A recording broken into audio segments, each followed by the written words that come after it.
Kwa hivyo ndugu zangu, swala la barabara tutazingatia. Eneo lingine ni kwenye swala zima la sekta ya maji. Ndugu zangu, kata yetu ya Ludewa imezungukwa na vyanzo vingi vya maji.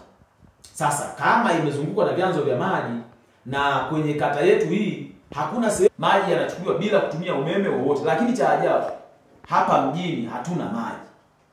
Leo hii ni aibu sana kuona kwamba tunapata maji kwa mgao. Sasa kama sisi tunapata maji kwa mgao, wananchi wanaopatikana sehemu ambazo hazina maji, mfano mzuri sehemu kama mikoa ya Dodoma itakuwaje?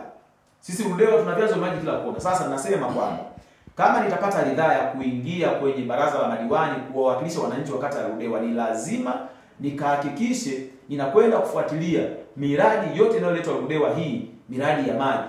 Je, inapoanza kutekelezwa hii miradi inatekelezwa katika ubora? Haiwezekani ukaweka mradi ndani ya miaka miwili mabomba yamepasuka. Kwa nini yapasuke? Umeweka mabomba aina gani? Hatuwezi kutumia mabilioni ya pesa kwa ajili ya maji. Tunapewa maelezo ya mabilioni ya pesa kwenye miradi ya maji, halafu mabomba yanapasuka kila siku. Hii ni aibu. Hatuwezi kuwa tuna kata ambayo inatia aibu kila siku. Tunataka kata iwe ni mfano. Kata zingine zote zijifunze kwenye kata ya Ludewa. Kwa hiyo ndugu zangu wa Tanzania mnaopatikana kwenye kata ya Ludewa, kama mtanipa ridhaa, nitakwenda kuhakikisha kero ya maji inakwisha 100%. Sio kwa kitongoji kimoja, ni vitongoji vyote. Ili hata anayetoka huko anasema anatoka kijijini anakuja kwenye kata ya Ludewa, aje anasema anakuja wilayani. Wewe unakuja wilayani afu kata ambao haujifunzi chochote, haisaidii. Kama uzembe unapatikana hapa kwenye kata ya Ludewa, vipi kwa huko vijijini? Hapa ndo anapatikana mkurugenzi, hapa ndo ofisi ya mkuu wa wilaya ipo, hapa ndo ofisi ya bunge ipo, mbunge anatokea hapa.